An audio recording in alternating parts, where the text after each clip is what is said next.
ప్రభువును మన రక్షకుడైన యేసుక్రీస్తు అతి శ్రేష్టమైన నామంలో ఈ ఉదయకాలపు ఆరాధనకు వచ్చిన మీ అందరికీ నా నిండు వందనాలు. ఒకసారి నీ చేతుల పైకి దేవునికి స్తోత్రం చెల్లిద్దాం. మంచి స్తోత్రం చెప్పండి. హల్లెలూయా. ఈరోజు నేను దేని గురించి మాట్లాడాలనుకుంటున్నానంటే ఆదికాండం 39వ అధ్యాయంలో నుండి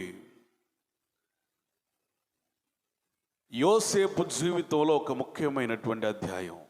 39వ అధ్యాయం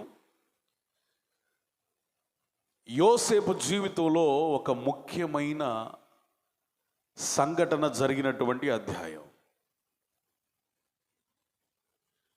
అబ్రహాము జీవితంలో తన కుమారుడైన ఇస్సాకుని ఇవ్వమనడం ఎలాంటి భయంకరమైనటువంటి పరిస్థితి, త్యాగంతో కూడినటువంటి పరిస్థితితో యోసేపు జీవితంలో ఈ 39వ అధ్యాయంలో జరిగినటువంటి సంఘటన కూడా యోసేపు వరకు అంతటి కఠినమైనది అని చెప్పొచ్చు.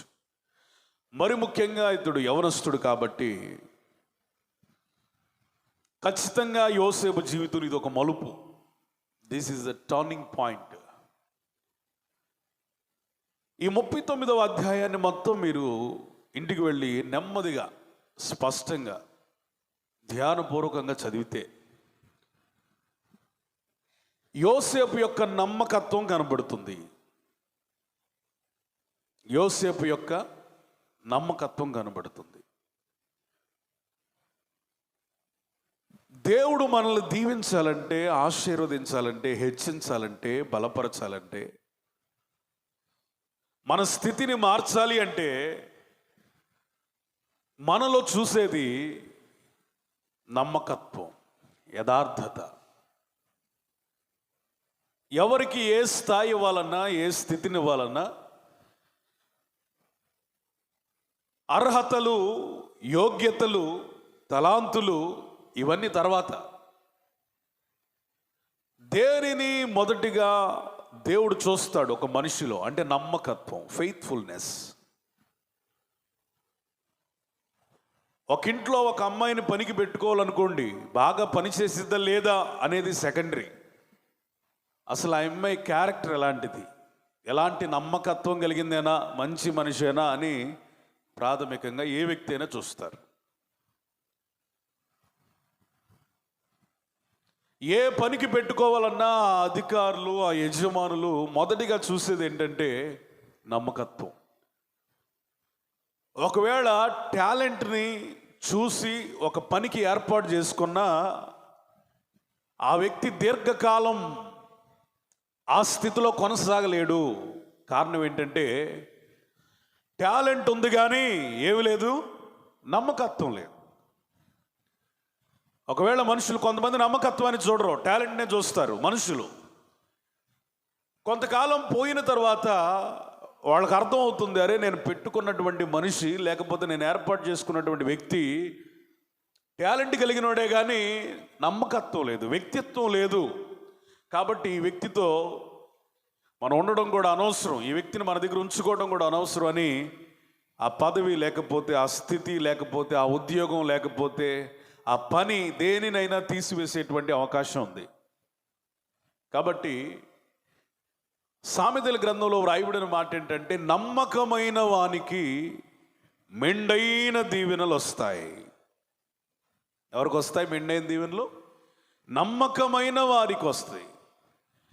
ఈ రోజున నీ జీవితంలో విశ్వాస జీవితాన్ని జీవిస్తున్న ఓ సంగమా, దేవుడిచ్చినటువంటి కృపకు తగిన నమ్మకత్వం నీలో ఉందా? నమ్మకత్వాన్ని సంపాదించుకుంటున్నావా? నమ్మకమైన దాసుడు అని, దాసురాలు అని, విశ్వాసు అని అనిపించుకుంటున్నావా? ఈరోజు మనల్ని నమ్మే స్థితిలో మన జీవితాలు ఉన్నాయా? దేవుడు మనల్ని నమ్మే స్థితిలో మన జీవితాలు ఉన్నాయా? నమ్మకమైన వ్యక్తిని ఏ స్థాయి నుండి ఏ స్థాయికి తీసుకువెళ్ళగలడో యోసేపు మనకి మంచి ఉదాహరణ, బెస్ట్ ఎగ్జాంపుల్. ఈ 39వ అధ్యాయంలో యోసేపు నమ్మకత్వం గురించి సుదీర్ఘంగా పరిశుద్ధాత్మ దేవుడు రాయించాడు. యోసేపును ఐగుప్తునకు తీసుకుని వచ్చినప్పుడు ఫరో యొక్క ఉద్యోగస్తును, రాజ సంరక్షక సేనాధిపతియునైన పోతీఫరును ఒక ఐగుప్తీయుడు అక్కడికి అతను తీసుకుని వచ్చిన ఇష్మాయేలు యొద్దన అతనిని కొనెను. యెహోవా యోసేపునకు తోడయుండెను గనుక అతడు వర్ధిల్లుచు తన యజమానుడకు ఆ ఐగుప్తీయుని ఇంట నుండెను. యెహోవా అతనికి తోడయుండెననియు అతడు చేసినదంతయు అతని చేతిలో యెహోవా సఫలము చేసిననియు అతని యజమానుడు చూసినప్పుడు యోసేపు మీద అతనికి కటాక్షము కలిగెను గనుక అతని యొద్ద పరిచర్య చేయువాడు ఆయను. మరియు అతడు తన ఇంటి మీద విచారణకర్తగా అతను నియమించి తనకు కలిగినదంతయు అతని చేతికి అప్పగించెను. అతడు తన ఇంటి మీదను తనకు కలిగినదంతటి మీదను అతని విచారణకర్తగా నియమించిన కాలం మొదలుకొని యెహోవా యోసేపు నిమిత్తం ఆ ఐగుప్తుని ఇంటిని ఆశీర్వదించెను. యెహోవా ఆశీర్వాదం ఇంటిలోనేమి పొలంలోనేమి అతనికి కలిగిన సమస్తం మీద ఉండెను.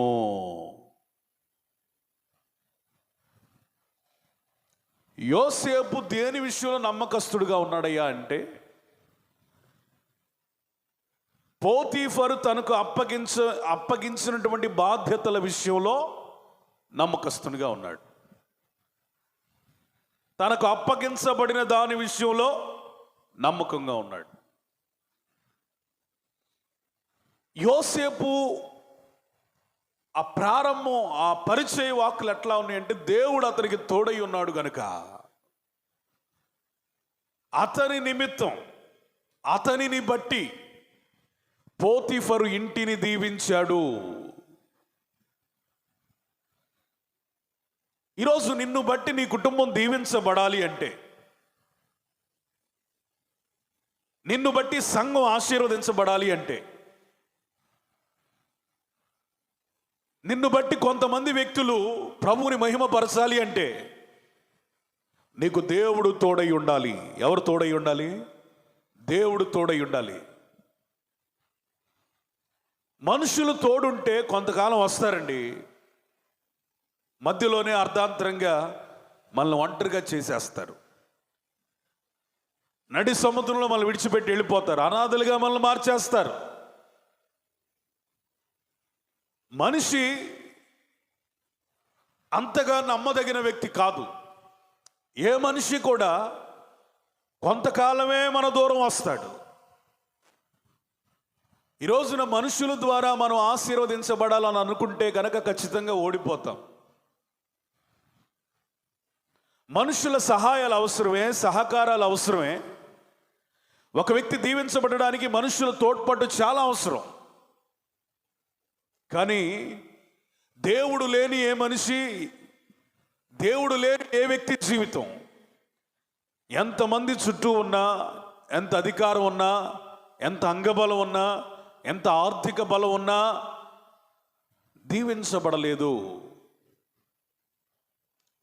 ఒక పాస్టర్ గారు తన వాక్యం చెప్తూ అన్నాడు, ఆ పాస్టర్ గారికి ఒక ఆయన ఫోన్ చేశాడట, అయ్యా నేను కోటీశ్వరుణ్ణి, ఇప్పటి వరకు నాకు ఇల్లు లేదు.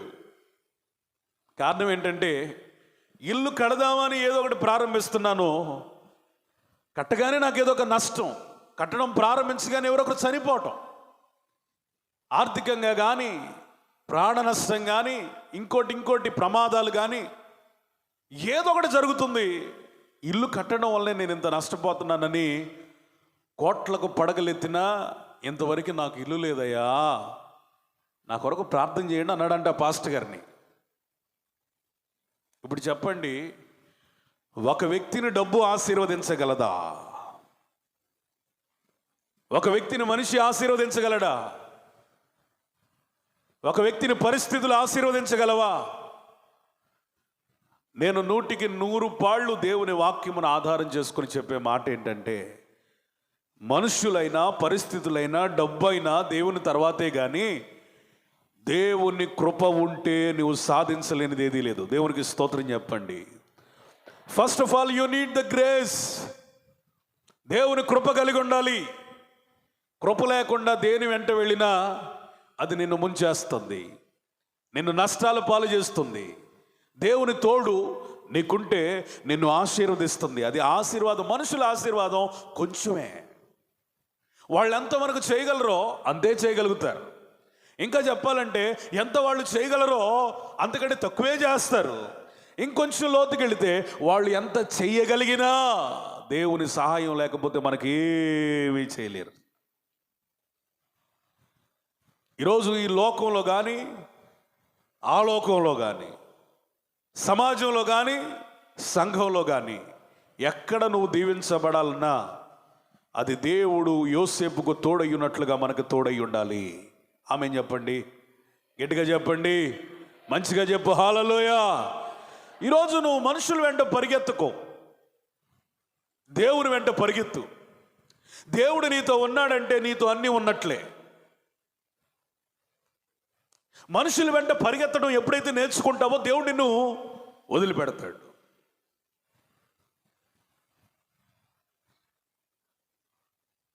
రాత్రి ఒక సహోదరు ఒక పాట పాడింది. ప్రవక్తలతో పాలు ఉన్న ఆ వ్యక్తికి అభిషేకం లేదు, ఆత్మీయత లేదు. కారణం ఏంటో తెలుసా? ప్రవక్తలతో ఉన్నంత కాలం ఉన్నాడు. ఆ ప్రవక్త అయినటువంటి ఎలీషాని వదిలిపెట్టి ఎవరిని వెంబడిస్తున్నాడు? నయమానుని వెంబడిస్తున్నాడు, అధికారులను వెంబడిస్తున్నాడు, డబ్బు ఇచ్చేవాడిని వెంబడిస్తున్నాడు, బహుమానాల కొరకు పరిగెత్తుతున్నాడు. తన ఆత్మీయత ఏమైపోయింది? పాడైపోయింది. తన జీవితం ఏమైపోయింది? శిథిలం అయిపోయింది. ఇట్లా అనుకున్నాడేమో బహుశా, ఎంతకాలం సేవ చేస్తే నాకేమొచ్చింది, ఎంతకాలం నేను ఈయనకి పరిచర్య చేస్తే నన్ను దేవుడు ఏమైనా ఆశీర్వదించాడా? ఈయనేమో బోధలు చేయటం, నేనేమో ఈయన కాళ్ళు పిసుకటమా? ఈయనేమో అద్భుతాలు చేయటం, ఆహా ఓహో అంటే నేను నోరు తెరిచి చూడటమా? ఎంతకాలం ఈయనకి చేసిన పరిచర్యకి నాకేమొచ్చింది అని అనుకున్నాడేమో బహుశా. ఈయనతో ఉంటే ఈయన దీవించబడడు, నన్ను కూడా దీవించలేడు. అందుకని ఈ ఎలీషాను వదిలిపెట్టి నేను గనక నయమాన్ని పట్టుకుంటే నా జీవితం సెటిల్ అయిపోయింది అనుకున్నాడేమో బహుశా. అందుకని ఆత్మీయుడైనా ప్రార్థనాపరుడైనా ఎలీషాని వదిలిపెట్టి ఎక్కడికి పరిగెత్తుతున్నాడండి? నయమాను వైపు పరిగెత్తుతున్నాడు. ఒక రోగగ్రస్తుని వైపు పరిగెత్తుతున్నాడు, ఒక లోకాధికారి వైపు పరిగెత్తుతున్నాడు. నీ జీవితంలో దేవుని కృప కోసం మొదట ఉంటే అందరూ నీతో ఉంటారు.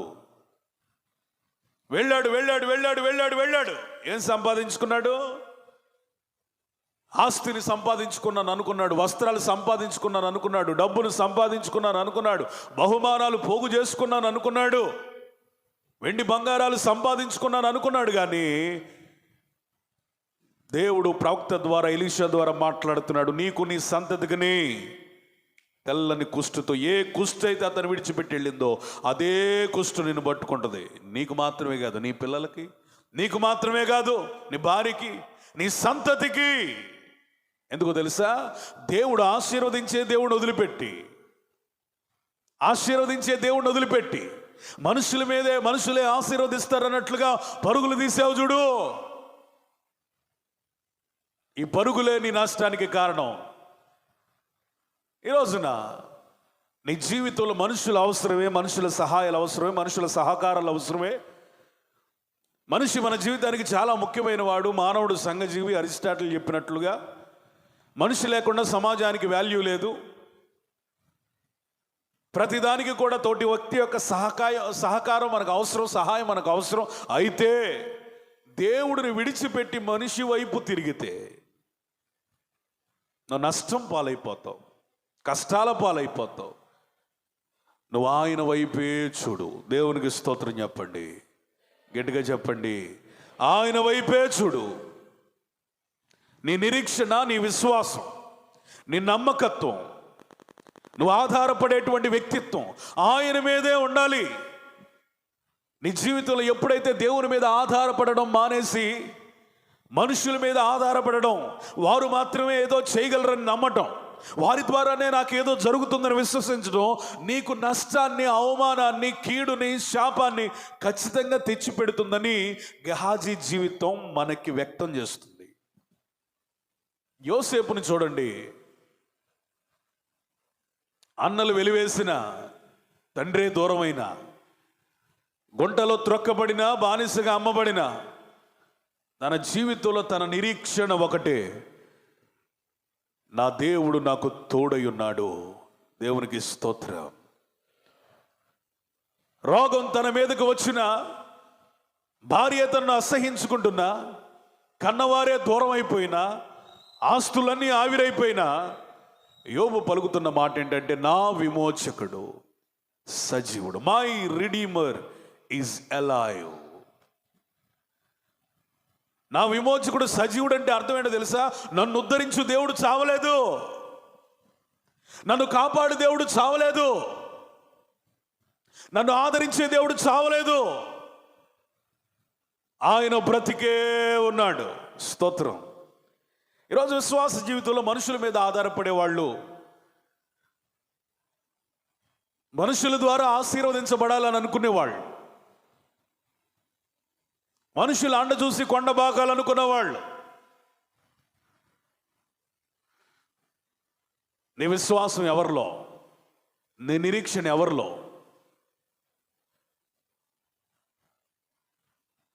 నీ అభ్యున్నతికి ఆధారం ఎవరు? నీ విమోచకుడా, ఇంకెవరైనా? పరిస్థితులన్నీ, ద్వారాలన్నీ మూసుకుపోయినా ఆ పరలోకం వైపు చూసి మనం కూడా చెప్పగలిగిన మాట ఏంటంటే, నా విమోచకుడు సజీవుడు. చెప్పండి అందరూ, నా విమోచకుడు సజీవుడు. ఈరోజున దేవుడు ఏదో చచ్చిపోయినట్లుగా కొంతమంది బ్రతుకుతున్నారు, దేవుడు ఏదో అసమర్థుడు అన్నట్లుగా బ్రతుకుతున్నారు, దేవుడు చేయలేనిది మనుషులు చేస్తారన్నట్లుగా బ్రతుకుతున్నారు. కానీ యోసేపు గురించి వ్రాయబడిన మాట ఏంటో తెలుసా? యెహోవా యోసేపునకు తోడై ఉండెను గనుక అతడు వర్ధిల్లుచూ ఉండెను. ఎక్కడున్నాడు? తన ఇంట్లోనా? రాజనగరిలోనా? ఎక్కడున్నాడు? ఒక బానిసగా, ఒక పనివానిగా, పోతీఫరు విచారణకర్తగా, ఇంగ్లీష్లో వ్రాయబడిన మాట ఓవర్సీర్, విచారణకర్తగా ఎక్కడున్నాడంట? ఒక ఇంట్లో. నువ్వు బానిస లాంటి బ్రతుకుచున్నా, నీ జీవితంలో అల్పమైన జీవితాన్ని జీవిస్తున్నా, సమాజంలో నీకు సరైన గుర్తింపు లేకున్నా, అందరితో తోలనాడబడుతున్నా, ఈరోజు దేవుడు నీతో మాట్లాడుతున్నాడు. యోసేపు బానిసైన నువ్వు దేవుని కృపచేత వర్ధిల్లాడు. నువ్వు అణగారిపోయినా దేవుడు నిన్ను లేపబోతున్నాడు. స్తోత్ర, హల్లెలూయా. నువ్వు బానిస లాంటి బ్రతుకే బ్రతుకుతున్నా దేవుడు నిన్ను ఖచ్చితంగా దీవిస్తాడు. ఎందుకో తెలుసా? నువ్వు దేవుడి మీద ఆధారపడ్డావు, దేవుడినే నమ్ముకున్నావు. దావీదు అంటున్నాడు తన కీర్తనలో, నా ప్రాణమా యెహోవాని నమ్ముకుని మౌనముగా ఉండుము. కంగారు పడొద్దు, బాధపడద్దు, కన్నీరు విడవద్దు, మౌనంగా ఉండు. నీ కష్టాలు నీకు కంగారుని కలిగిస్తున్నాయా సోదరి? నీ నష్టాలు నీకు కంగారుని కలిగిస్తున్నాయా? ఆత్మీయుల ఎడబాటు నీకు కంగారుని, బాధని కలిగిస్తుందా? మన దేవునికి ఒక పేరు ఇవ్వబడింది, ఆయన పేరు ఇమ్మాన్యుయేల్. అంటే అర్థం దేవుడు మనకు తోడు. Hour God is with us. దేవుడు మనకు తోడుగా ఉన్నాడు. యెహోవా అతనికి తోడై ఉండెననియు, అతడు చేసినదంతయు అతని చేతిలో యెహోవా సఫలము చేసిననియు అతని యజమానుడు చూచినప్పుడు. దేవునికి స్తోత్రం చెప్పండి. యజమానుడైనటువంటి పోతిఫరట యోసేపును చూసినప్పుడు అతనికి అర్థమైంది, దేవుడు ఇతనికి తోడై ఉన్నాడు. అబ్బా, ఒక బానిసను చూసినప్పుడు చేత్కారం రాలేదు, అసహ్యం రాలేదట, తృణీకారం రాలేదట, ఏమొచ్చిందో తెలుసా? ఒక ప్రత్యక్షత వచ్చింది, ఏ రెవల్యూషన్. కళ్ళు తెరవబడ్డాయి. ఏంటా ప్రత్యక్షత అంటే, యోసేపుకు దేవుడు తోడై ఉన్నాడు. నువ్వు ఆశీర్వదించబడడానికి కారణం ఏంటో తెలుసా సోదరి? దేవుడు నీకు తోడున్నాడు. సహోదరుడా, నువ్వు ఆశీర్వదించబడడానికి కారణం ఏంటో తెలుసా? దేవుడు నీకు తోడై ఉన్నాడు.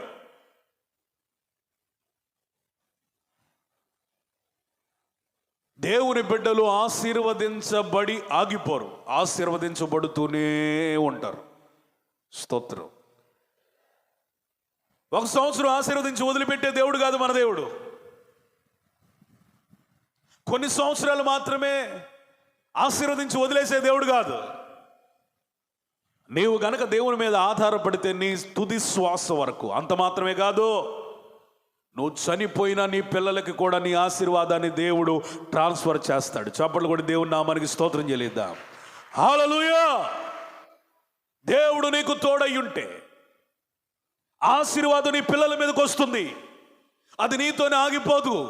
ఈ ఆశీర్వాదం మనుషులది కాదు కాబట్టి సగంలో ఆగిపోదు. ఈ ఆశీర్వాదం మనుషులది కాదు కాబట్టి కొంతకాలమే నిలవదు. ఈ ఆశీర్వాదం దేవునిది కాబట్టి అది శాశ్వత కాలము నిలవబడుతుంది. స్తోత్రం చెప్పు. నీ కృప తప్ప వేరొకటి లేదయ్యా, నీ మనసులో నేనుంటే చాలయ్యా, బహుకాలము నేనున్న స్థితిలో నీ కృప, నా కృప, నీ కృప నాయడ చాలునంటివే. భక్తుడు ఏం కోరుకున్నాడు చెప్పండి?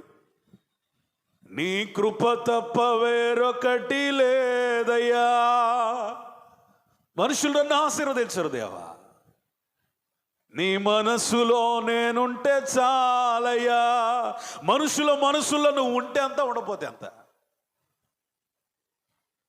వాళ్ళు నన్ను మర్చిపోయారండి. మర్చిపోతే ఇదివరకు బాగుండేవాళ్ళు ఇప్పుడు బాగుంటలేదండి. మనిషి వాడు బలహీనుడు.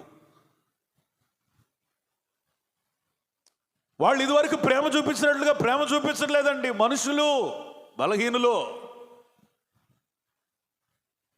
ఆత్మీయులను మరిచిపోయినా ఇష్టపడిన వాళ్ళు ఇప్పుడు విరక్తిని కలిగిస్తున్నా. నీ జీవితంలో ఎవరి హృదయంలో చోటు సంపాదించుకోవాలి తెలుసా? యేసయ్య హృదయంలో. స్తోత్రం. యేసయ్య హృదయంలో. ఒక పాపాత్మురాలైన స్త్రీ యేసు ప్రభు దగ్గరికి వచ్చి కన్నీరు విడుస్తూ తన విలువైన అత్తరి సీసాను పగలగొడితే ఒక్కొక్కడు ఒక్కో రకంగా అనుకుంటున్నాడు. ఇంటికి పిలిచిన ఒక రకంగా అనుకుంటున్నాడు, అక్కడున్న శిష్యులు ఒక రకంగా అనుకుంటున్నారు. పాపాత్మురాలైన స్త్రీ కదా, ఈయనకి తెలియదా ఎందుకని పట్టుకొని వస్తున్నాడు అనుకునే వ్యక్తి ఒకళ్ళు. ఇంకొకళ్ళు అనుకుంటున్నారు, ఇదే గనక అమ్మి పేదలకు పంచొచ్చు కదా, ఇంత ఎందుకు వేస్ట్ చేస్తుంది, బుద్ధి ఉండాలి అనుకుంటున్నాడు ఇంకొక ఆయన. కానీ యేసు ప్రభు ఏమన్నాడు తెలుసా? ఈమె నన్ను విస్తారంగా ప్రేమించింది కాబట్టి ఈమె విస్తారమైన పాపాలు క్షమించబడ్డాయి. స్తోత్రం చెప్పండి. శిష్యుల హృదయంలో తనకి స్థానం లేదు, మనుషుల జీవితంలో తనకి స్థానం లేదు. ఒక పాపాత్మురాలైన స్త్రీగా ముద్ర పడిపోయింది. కానీ దేవుని గుండెల్లో మాత్రం ఒక స్థానాన్ని సంపాదించుకుంది. దేవునికి స్తోత్రం చెప్పండి. మనుషులు నిన్ను పొగిడినా పొగడకపోయినా, మనుషులు నిన్ను గనపరిచినా గనపరచకపోయినా, మనుషులు నిన్ను విడిచినా విడనాడకపోయినా, మనుషుల హృదయాల్లో నీ ఉన్నా లేకపోయినా దేవుని హృదయంలో చోటు సంపాదించుకో. దేవునికి స్తోత్రం చెప్పండి. ట్రైన్లో చాలామంది సీట్లలో కూర్చున్నారండి. ఒక ముసలావిడ మాత్రం సీట్లు ఎక్కడ లేక కింద కూర్చుంది. ఆమె ఏం చేస్తుందో తెలుసా? బైబుల్ చదువుతుంది. అది ఫేస్బుక్లో నేను చూసి ఆ ఫోటోని సేవ్ చేసుకొని దానికి ఒక కామెంట్ పెట్టాను. దాని మీద ఒకటి రాశాను. అదేంటో తెలుసా? అందరూ ట్రైన్లో సీట్లు సంపాదించుకున్నారు, ఈమె మాత్రం దేవుని హృదయంలో చోటు సంపాదించుకుంది. దేవునికి స్తోత్రం చెప్పండి. హల్లెలూయా. ట్రైన్లో సీట్లు సంపాదించుకున్నట్లుగా ఖర్చీఫ్లు వేస్తున్నావా? నేనున్నాను అని చెప్పుకుంటున్నావా? అవసరంలా. దేవుడు హృదయంలో చోటు ఉంటే నేను ఎవరు నిన్ను ప్రేమించినా ప్రేమించకపోయినా, ఘనపరిచినా ఘనహీనపరిచినా, తూలనాడినా తృణీకరించినా, దేవుడు నిన్ను ప్రేమించడం ప్రారంభిస్తే నీ హృదయంలో ఆ సంతోషం వేరు. దేవునికి స్తోత్రం. దేవుడు అతనికి తోడై ఉన్నాడని ఎవరికి అర్థమైంది? పోతీఫర్కి అర్థమైంది. దేవుడు నిన్ను దీవిస్తాడు. నువ్వు దేవుని కొరకు నమ్మకంగా ఉంటే ఎన్నటన్నిటికీ ఎవర్ గ్రీన్ బ్లెస్సింగ్. నువ్వు కృంగిపోవడం ఆయన చిత్తం అనుకుంటున్నావా? భయంకరమైన దరిద్రంలో ఉంటావు ఆయన చిత్తం అనుకుంటున్నావా? చిరిగిపోయిన బట్టలు వేసుకోవటం, సరైన తిండి లేకపోవటం, సరైన ఇల్లు లేకపోవటం ఆయన చిత్తం అనుకుంటున్నావా? అన్ని సందర్భాల్లో ఆయన చిత్తం కాదది. ఒకవేళ నీకు అనుమతిస్తే దేవునికి స్తోత్రం. కానీ దేవుని ఆశ ఏంటో తెలుసా? సర్వము మన కొరకు ధారాళంగా దయచేసిన దేవుడు నిన్ను అన్ని విషయాలలో, కొన్ని విషయాల్లో అన్ని విషయాల్లో, ఇన్ ఆల్ థింగ్స్ దేవుడు నిన్ను దీవించాలనే కోరుకుంటున్నాడు. స్తోత్రం చెప్పండి. అన్ని విషయాల్లో నిన్ను ఆశీర్వదించాలనే కోరుకుంటున్నాడు. అసలు నువ్వు ఎందుకు పిలువబడ్డావు తెలుసా? నీ పిలుపు రహస్యం ఏంటో తెలుసా? నువ్వు ఆశీర్వదించబడుటకు పిలువబడ్డావు. You are called to be blessed. మరి ఇంకెందుకని నీ జీవితంలో ఇంకా శాపాన్ని అనుభవిస్తున్నావు, దరిద్రాన్ని అనుభవిస్తున్నావు, నష్టాల ఊబిలో ఉన్నావు? ఎందుకని ఇంకా చాలని అసంతృప్తితో కూడిన జీవితం? ఒకవేళ నీకు దేవుడు తోడుగా లేడేమో. ఏంటి పాస్టర్ గారు ఎలా చెప్తున్నారు అనుకోకండి. బైబిల్ని ఎప్పుడు బ్యాలెన్స్డ్గా తీసుకోవాలి. దేవుని వాక్యాన్ని బ్యాలెన్స్డ్గా తీసుకోవాలి. అసలు క్రిస్టియన్ లైఫే బ్యాలెన్స్డ్.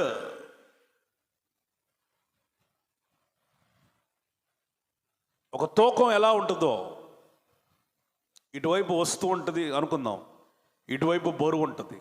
ఆ రెండు సమానంగా ఉంటే ఆ వ్యాపారి ఏ విధంగా పట్టుకోగలుగుతాడో, దేవుని చేతుల్లో మన జీవితం కూడా ఎట్లా ఉందో తెలుసా? బ్యాలెన్స్డ్. అయ్యా నన్ను యోబులాగా కష్టాలలో నన్ను నడిపించు నాయనా అని ప్రార్థన చేయడం దేవుని చిత్తం అంటారా? లేకపోతే యోబు వంటి శ్రమలు నీకు అనుమతించినప్పుడు, ఏంటి ప్రభువా నువ్వు దీవిస్తానన్నావుగా, ఏంటిది? అర్థమైందా? యోబు జీవితమే మనకు ఉదాహరణ. బ్యాలెన్స్డ్ లైఫ్ అంటే యోబు జీవితం ఉదాహరణ. ఆశీర్వదించబడినప్పుడు ఆశీర్వాదాన్ని అనుభవించాడు, ఆశీర్వాదాన్ని ఆస్వాదించాడు, ఆశీర్వాదంలో ప్రభుని స్తుతించాడు, ఆశీర్వాదంలో దేవుని ఘనపరిచాడు, ప్రార్థన చేశాడు. ఎప్పుడు కూడా ప్రభువా నా ఆస్తిని తీసే అన్నాడా? లేదే. దీవించాడు. ఆయన దీవిస్తుంటే ఆపగలిగిన వాడు ఎవడండి? అలాగే కష్టాలు వచ్చినప్పుడు ఏంటి ప్రభువా ఉన్నదంతా ఓడబీకేసావా? 3 నాళ్ళ ముచ్చటగా నా జీవితాన్ని చేసావా? ఎందుకని నాయన నేను ఆశీర్వదించబడడం నీ చిత్తం కాదా? ఈ కష్టాలేంటి, నష్టాలేంటి, భరించలేకపోతున్నాను అని అనలేదు. యెహోవాయే ఇచ్చెను, యెహోవాయే తీసుకున్నాడు. ఆయన నామానికి మహిమ కలుగును గాక. ఎటుకి స్తోత్రం చెప్పండి. నోరులో ఉన్నవాళ్ళు స్తోత్రం చెప్పండి. హల్లెలూయా. నేను ఫైనల్గా చెప్పేది ఏంటంటే, దేవుడు ఇచ్చినప్పుడు తీసుకో, లాక్కున్నప్పుడు స్తుతించు. Praise the lord. ఇచ్చినప్పుడు తీసుకో. దేవునికి స్తోత్రం చెప్పండి. హల్లెలూయా. ఒక సహోదరి పాస్టర్ గారి దగ్గరికి వచ్చి, అక్క చీర తీసుకున్నాను అక్క నీ కోసం అంటుంది. ఈలోపు నేను వచ్చా, ఏమండి చీర తెచ్చిందంట తీసుకోమంటారా? ఇచ్చినప్పుడు తీసుకోవటమే. దేవునికి స్తోత్రం. ఇవ్వాలనేగా తెచ్చింది, నీకు ఇవ్వాలనేగా తెచ్చింది, ఇస్తాననేగా. మరి ఇచ్చినప్పుడు తీసుకో, తప్పే ఉంది. మనం తీసుకునే సందర్భాలు ఉంటాయి, మనం ఇచ్చే సందర్భాలు ఉంటాయి. దేవుడు మనల్ని ఆశీర్వదించే సందర్భాలు ఉంటాయి, ఆశీర్వాదాన్ని తొలగించి మనల్ని పరిశోధించే సందర్భాలు కూడా ఉంటాయి. ఈ మాటలన్నీ వివరణ ఎందుకు ఇచ్చారంటే, క్రైస్తవ్యం అనేది ఒక బ్యాలెన్స్డ్, సమతుల్యతతో కూడినటువంటి జీవితం. ఎక్కడ కూడా మనం అతిగా వెళ్ళిపోకూడదు. సో ఇప్పుడు నేను వాక్యంలోకి వస్తున్నా. నువ్వు దీవించబడడం దేవుని చిత్తం, నువ్వు ఆశీర్వదించబడడం దేవుని చిత్తం, నువ్వు కలిమి కలిగి ఉండడం దేవుని చిత్తం. కలిమి విస్తరించుట వలన దేవుణ్ణి మరిచిపోతే అది జీవం కాదు. మళ్ళీ యోసేపు గురించి మనం మాట్లాడుకుంటున్నాం కాబట్టి అతడు దీవించబడడం దేవుని చిత్తమైంది. అతనిలో ఉన్నటువంటి దీవెన, ఆ దీవెనకు కారణమైనటువంటి దేవుడు ప్రజలకి అర్థమయ్యాడు. ఎప్పుడు అర్థమయ్యాడు? యోసేపు దీవించబడడం చూసి, యోసేపును బట్టి అన్నీ కలిసి రావడం చూసి ఇతనికి దేవుడు తోడై ఉన్నాడు. నువ్వు ఆశీర్వదించబడితే ప్రజలు గమనించగలుగుతారు, ఇతనికి దేవుడు తోడై ఉండకపోతే, ఈమెకు దేవుడు తోడై ఉండకపోతే ఎంత అభివృద్ధి సాధ్యం కాదు. స్తోత్రం చెప్పండి. మనకై మనం దీవించబడగలుగుతామండి? ఆశీర్వదించబడగలుగుతామా?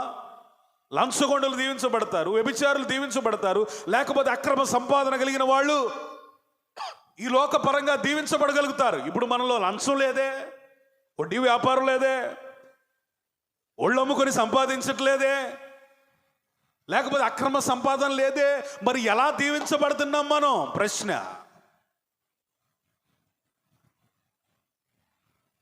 జవాబు, దేవుడు దీవిస్తే తప్ప ఈ ఆశీర్వాదం రాదు. స్తోత్రం. దేవుడు అతనికి తోడై ఉన్నాడని పోతీఫరుకు అర్థమైంది. ఈరోజు మనం దీవించబడటం వలన ప్రజలు ఫస్ట్ ఆఫ్ ఆల్ మొదట అనుమానిస్తారు. ఇంత ఎక్కడి నుంచి వస్తుందంటో, ఇంత కారు కొన్నాడు, ఎక్కడి నుంచి వస్తుందో, ఎంత ఇల్లు కట్టాడు, ఎక్కడి నుంచి వస్తుందో, వాళ్ళ పిల్లల్ని ఖరీదైన స్కూల్లో జాయిన్ చేశాడు, ఎక్కడి నుంచి వస్తుందబ్బా? ఈ ఆశీర్వాదమా లేకపోతే ఇంకేదో అనుమానం? తర్వాత అనుమానం నివృత్తి అయింది. లేదు లేదు లేదు, వీడు కష్టపడి సంపాదిస్తున్నాడు, దేవుడు దీవిస్తున్నాడని అర్థమైనప్పుడు ఏమొచ్చిందో తెలుసా? అసూయ. ఏమొచ్చింది? అనుమానం పోయి ఏమొచ్చింది? అసూయ వచ్చింది. అనుమానం పోయింది. ఇప్పుడు వీడు ఎలా సంపాదిస్తున్నాడు అర్థమైంది. తర్వాత అసూయ వచ్చింది. ఈ అసూయ కూడా ఎంతకాలం అసూయ పడతారు తెలుసా జనాలు? దానికి కూడా ఒక ఎండింగ్ టైం ఉంటుందండి. ఒక ఎండింగ్ టైం ఉంటుంది. ఒక శత్రువుతో ఇంకొక శత్రువు ఎప్పుడు పోరాడతాడంటే ఓడిపోయేంత వరకు పోరాడతాడు. అసూయ పరులు కూడా మన మీద అసూయపడి ఇక అసూయ పడడం కూడా వేస్ట్. ఎందుకంటే నేను ఎంత అసూయ పడుతున్నానో దేవుడు ఆ వ్యక్తిని అంతగా దీవిస్తున్నాడు. ఇక నా అసూయకు అర్థం లేదని అసూయ పడడం మానేసి మౌనం అయిపోతారు ప్రజలు. అర్థం చేసుకోవడం ప్రారంభిస్తారు. ఏమోలే, నిజంగా దేవుడు దీవించకపోతే ఈ ఆశీర్వాదం వచ్చేనా? దేవుడే దీవించాడేమోలే. ప్రజలు మనలో మొట్టమొదటిగానే గుర్తించరు. దీవించబడగానే దేవుడు దీనికి తోడై ఉన్నాడని సాక్ష్యం చెప్పరు. కొంత టైం పట్టింది.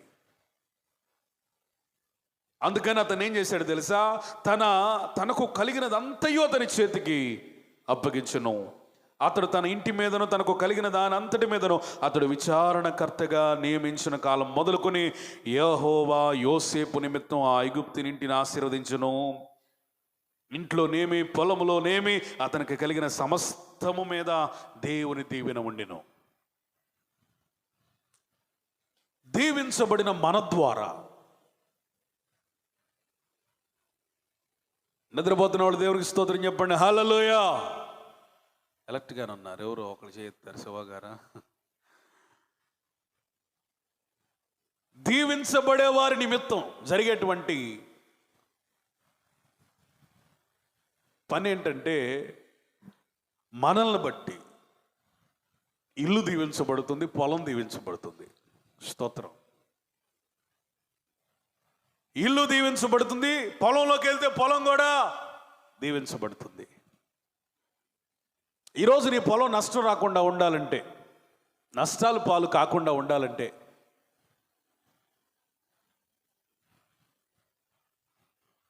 వాతావరణంలో ఉందా లేకపోతే వాతావరణాన్ని సృష్టించిన దేవునిలో ఉందా? చెప్పాలి. నోరు తెరిచి చెప్పండి. వాతావరణాన్ని సృష్టించిన దేవునిలో ఉంది. మన దేవుడు ఎవరు? సూర్యచంద్రులు నిలిపిన దేవుడు. ఏలియా ప్రార్థించగా వర్షం ఆగిపోయింది, కురిసింది. దేవుడు నీకు తోడై ఉంటే నీ పొలము ఆశీర్వదించబడుతుంది కానీ నష్టపోదు. స్తోత్రం. ఒకవేళ నష్టాల పాలవుతుందా సంవత్సరం ఎక్కడో నువ్వు ఇంకా అవిధేయుడివి, ఎక్కడో నువ్వు ఇంకా అవిధేయురాలివి, ఎక్కడో నువ్వు సరి చేసుకోవాలి, ఎక్కడో నువ్వు తప్పిపోతున్నావు. స్తోత్రం. హల్లెలూయా. బండెక్కుదామని మా అబ్బాయి ముందుకు వచ్చాడు. ఈలోపు కుక్క అంది. అనగా ముందు వచ్చిన వాడు వెనక్కి వెళ్ళిపోయాడు. వాళ్ళ అమ్మంది, నేనున్నాగా రా, ఆ కుక్క ఏం చేయదులే అంది. ధైర్యం వచ్చింది. మా అమ్మ ఉంది కాబట్టి కుక్క నన్నేమి చేయదు. మరి ఇప్పుడు మనకు ఒక చిన్న పిల్లోడికి తన తల్లిని బట్టి ధైర్యం వచ్చింది. మరి దేవునికి కూడా మనం పిల్లలమే కదా, దేవుని బట్టి మనకు ధైర్యం రావద్దా? దేవుడు నాకు తోడై ఉన్నాడు, నాకు నష్టము కలగదు. దేవుడు నాకు తోడై ఉన్నాడు, నాకు శాపము రాదు. దేవుడు నాకు తోడై ఉన్నాడు, నాకు కీడు రాదు. దేవుడు నాకు తోడై ఉన్నాడు, నన్ను దేవుడు ఇబ్బంది పెట్టడు, నష్టాల్లోనికి వెళ్ళనివ్వడు. దేవుడు నన్ను ఆశీర్వదిస్తాడు, అది ఏ రీతిలోనైనా. దేవునికి స్తోత్రం. హల్లెలూయా, హల్లెలూయా. ఏ తెగులు సమీపించనీయక, ఏ కీడైన దరి చేరనీయక. తర్వాత ఆపదలన్నీ తొలగే వరకు, ఆత్మలో నెమ్మది కలిగే వరకు. ఎప్పుడు వరకు తోడుగా ఉంటాడు? ఏ కీడు నీ గుడారానికి రాదంతే. దేవునికి స్తోత్రం చెప్పండి. హల్లెలూయా. ఏ కీడు రాదు. ఎందుకో తెలుసా? దేవుడు నీకు తోడై ఉన్నాడు. దేవుడు కూడా తోడై ఉంటే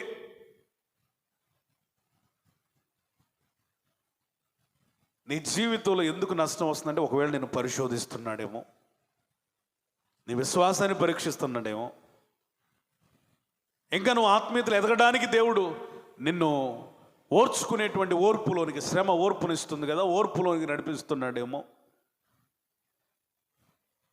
ఏదేమైనా దేవుడు నీకు తోడై ఉంటే ఒక దినాన నువ్వు ఎవ్వరు ఊహించలేని ఆశీర్వాదం, ఎవరు దొంగిలించలేని ఆశీర్వాదం, ఎవరు కదిలించలేని ఆశీర్వాదంలోనికి వెళ్తావు. ఎంతమంది నమ్ముతున్నారు? దేవునికి స్తోత్రం చెప్పండి. ఎందుకు యోసేపు ఎక్కడ అడుగు పెడితే అక్కడ ఆశీర్వాదం. పోతిఫర్ ఇంట్లో ఉంటే ఇల్లంతా ఆశీర్వదించబడింది. పొలంలోకి వెళ్తే అంటే సమస్తాన్ని అప్పగించాడు కదా, ఇల్లుని చూసుకున్నాడు, పొలం చూసుకున్నాడు. పొలానికి వెళితే పొలం ఆశీర్వాదం అయిపోయింది. దేవునికి స్తోత్రం. ఇంట్లోకి వెళ్తే ఇల్లు ఆశీర్వదించబడుతుంది. ఎందుకు ఈ మాట చెప్తున్నానంటే, యోసేపు తనకు అప్పగించబడిన వాటి విషయంలో నమ్మకంగా ఉన్నాడు కాబట్టి అప్పగించబడిన ప్రతిదీ యోసేపును బట్టి, యోసేపుకు తోడై ఉన్న దేవుని బట్టి ఆశీర్వదించబడింది. చప్పట్లు కొట్టి ప్రభునామాన్ని మహిమపరుద్దాం.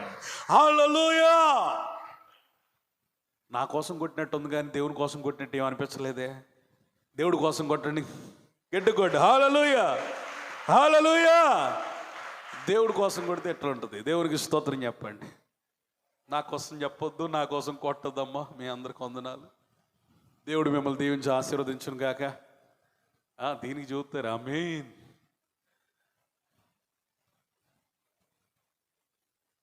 ఈరోజు నీకు అప్పగించబడింది ఏదో, నీకు ఉద్యోగమో వ్యాపారమో,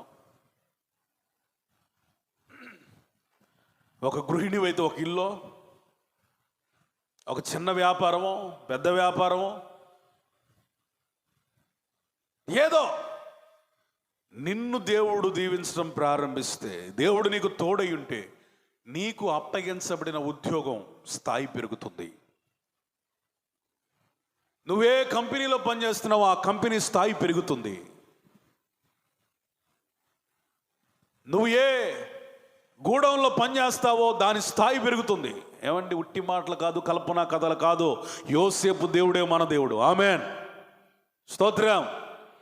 ఆమెన్ చెప్పండి, ఆవలించవాకండి. ఆమెన్. యోసేపు దేవుడే మన దేవుడు. నువ్వేది కలిగి ఉన్నావో, what you have possess, everything, ప్రతిదీ దీవించబడుతుంది. నువ్వు ఎక్కడ అడుగు పెడితే లోకంలో ఒక సామెత ఉంది, బెడ్ వచ్చిన వేళ గొడ్డు వచ్చిన వేళ అని. మనం అడుగు పెడితే ఆ వేళ విశేషం. ఈ లోకంలో వినే మాటలే కానీ అవి దైవ సంబంధమే. లోపలికి వెళ్తే, లోతులోకి వెళ్తే అడుగు పెట్టిన వేళ విశేషం అంటారు. నువ్వెక్కడ అడుగు పెడితే, ఏ వేళలో అడుగు పెడితే ఆ విశేషాన్ని దేవుడు మార్చేస్తాడు. స్తోత్రం. ప్రతికూలతలు అనుకూలంగా మార్చేస్తాడు. నష్టాలు లాభాలుగా మార్చేస్తాడు. దేవునికి స్తోత్రం.